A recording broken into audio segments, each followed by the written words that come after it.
One of the big misconceptions about the Catholic Church is that it's anti-gay, right? I think that's a very selective reading of the Catechism. Timothy Cardinal Dolan, who's the Archbishop of New York, said the Church must do a better job of making gay and lesbians feel welcome in the Church. Well, what Cardinal Dolan really did was he created a space in which I think we can begin to really think about this differently. A reason why I think a lot of gay and lesbian people feel unwelcome in the Church has less to do with the formal teaching of the Church and more to do with the informal bigotries among Catholic Christians.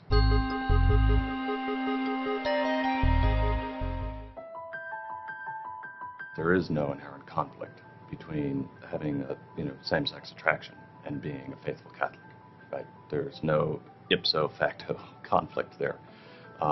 The question is, how do we live our lives? And that's the question that everybody faces. How do we live our lives? Many LGBT people have very deep spiritual lives and are Christians. And it's not as if you have atheist gays on one side and religious or spiritual straight people on the other. Catholic Christians can send a message that somehow homosexuality and Christian discipleship are inherently incompatible. The secular media also sends that signal and says, how can a self-respecting gay or lesbian person be a Roman Catholic? And it kind of assumes that people aren't. But that defies the reality. There are a lot of faithful gay and lesbian Catholics.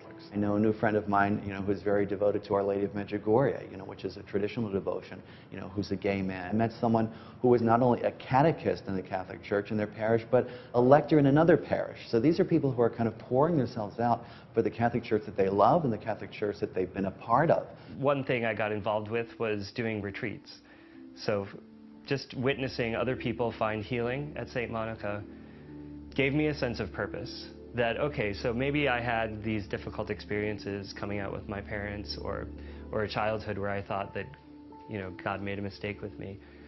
But at least now I'm seeing that my experiences here are translating into helping others find freedom from those same experiences.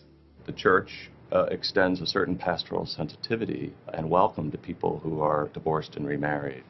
In those instances, the response seems to be, we know what the Church teaches, it's clear. We also know that it's a morally turbid world and that people are doing the best that they can, and so it's important that we be welcoming and that we listen to people.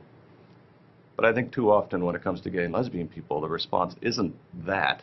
It's more like, they represent a radical social agenda that we have to repudiate. So the idea that someone would come out, and be honest and transparent and open about the way that God created them, I think is terrific. I think that's something that the Catholic Church can support. It's not just the individual gay and lesbian person who's sort of struggling and trying to, live out the mystery of human sexuality. It's the people who love gay and lesbian people and also love the Church, who are also wrestling with these same things. If a music minister is gay, it doesn't matter that they're homosexual to a person. It matters that they did a great job at the Easter Vigil, right? If a spiritual director is gay, it doesn't matter that they're homosexual. It matters that they brought people to God through prayer. So people are grateful, and I think Catholics can see the beauty of the Holy Spirit working through these people. And I think that's what the Church at large is called to recognize more and more.